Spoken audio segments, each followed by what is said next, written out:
আসসালামু আলাইকুম।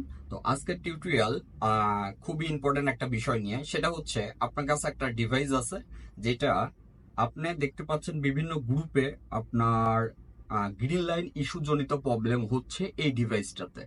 এখন আপনার নতুন আপডেট আসছে 2025 সালে ধরেন। তো আপনি কিভাবে এই আপডেটগুলো করলে আপনার গ্রিন লাইন ইস্যু আসার সম্ভাবনা নাই বলতে পারেন। আচ্ছা, তো আমার ডিভাইসটা হচ্ছে স্যামসাং, আমি যেটাতে কাজ করে দেখাবো সেটা হচ্ছে স্যামসাং S22 আল্ট্রা। তো আপনারা অনেকেই জানেন যে S22 আল্ট্রায় অনেক গ্রিন লাইন আসে। এখন এই যে লেটেস্ট যে আপডেটটা আসছে, এটা দিবেন কি দিবেন না, আর দিলেও কিভাবে দিবেন। আর শুধুমাত্র স্যামসাং না, আপনার কাছে যে ডিভাইসে আসুক কোন কোন বিষয়গুলো আপনি মাথায় রাখবেন বর্তমান আপডেট দেওয়ার ক্ষেত্রে। এমন না শুধু স্যামসাং এ আসতেছে, স্যামসাং বলেন, ওয়ান প্লাস বলেন, আপনার অ্যাপেল বলেন। তো এটা কোন কোন বিষয়গুলো আপনি যদি মাথায় রাখেন সেক্ষেত্রে আপনার গ্রিন লাইন ইস্যুটা আসবে না।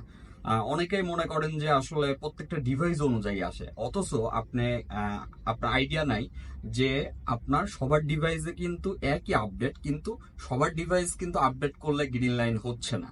তার মানে এটা যদি শুধু আপডেটের প্রবলেম হইতো তাহলে কিন্তু প্রত্যেকটা ডিভাইসে আপডেট দেওয়ার সাথে সাথে গ্রিন লাইন চলে আসতো। তো আপনি কোন বিষয়গুলো মাথায় রাখবেন, এবং আপনার ডিভাইস যেটাই হোক আপডেট দেওয়ার ক্ষেত্রে আপনি এই বিষয়গুলো যদি মাথায় রাখেন তাহলে ডিসপ্লে ইস্যুগুলো ইনশাল্লাহ আসবে না। তো সরাসরি আমরা এখন টিউটোরিয়ালে চলে যাব।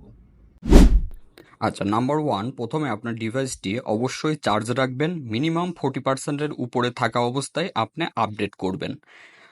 অনেকেই তাড়াহুড়ার পরে আপডেট করেন, এই ভুলটা করবেন না। নাম্বার টু, যেটা শুধুমাত্র আপডেট, সিস্টেম আপডেট আসার পরে আপনি ডাউনলোড করবেন, কিন্তু ইনস্টল করবেন না। ঠিক আছে? যেমন আমার এই যে দেখতে পাচ্ছেন সিস্টেম আপডেট চলে আসছে ফেব্রুয়ারি 2025-এর। আমি জাস্ট ডাউনলোড করব, কিন্তু আমি আপডেট ইনস্টল করব না। ঠিক আছে? সুবিধার ক্ষেত্রে আমি স্কিপ করে দেব, আপনারা শুধুমাত্র ডাউনলোড করবেন, মাথায় রাখবেন।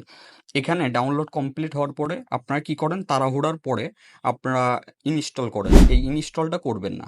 আচ্ছা, নাম্বার থ্রি, যেটা অবশ্যই আপনার ডিভাইসটি ঠান্ডা থাকতে হবে, কুল থাকতে হবে। বেটার হয় এসি দিয়ে আগে মিনিমাম আধা ঘন্টা রুম ঠান্ডা করে দেন আপনি আপডেট করবেন। আপনার যদি এসি না থাকে তাহলে পাশে যদি কোনো শপ থাকে যেখানে এসি আছে, ওইখানে যাই আপনার ডিভাইসটা ফুললি ঠান্ডা অবস্থায় জাস্ট আপনি আপডেট করবেন। এবার যেটা করবেন, আপনার ডাউনলোড তো আগে করেছিলেন না, দেন আপনার ডিভাইসে চার্জ আছে এবং আপনার ডিভাইস সম্পূর্ণ কুল, ঠান্ডা। এইবার শুধুমাত্র আপনি ইনস্টল নাওতে ক্লিক করে ইনস্টল করে দিবেন। দেখবেন আপনার ডিভাইসে কোনো প্রকার প্রবলেম হবে না, সুন্দরভাবে আপডেট নিয়ে নেবে এবং গ্রিন লাইন ইস্যু আসবে না। তো এইভাবে আপনারা হচ্ছে সব সময় আপনার যে ডিভাইস হোক, আপনি তাড়াহুড়ার পরে, অনেকে গেম খেলতে খেলতে আপনার ইয়ে করে, আপডেট করে। অনেকে যে কোনো কাজ করতেছিল দেন বের হয়ে আপডেট করে দেয়, ডিভাইস গরম থাকে। অনেকে চার্জে রাখা অবস্থায় আপনার হচ্ছে আপডেট করে, এই ভুলগুলো করা যাবে না। যাই হোক, সবাই ভালো থাকবেন। অবশ্যই ভিডিওটি ভালো লাগলে শেয়ার করে দিবেন। আসসালামু আলাইকুম।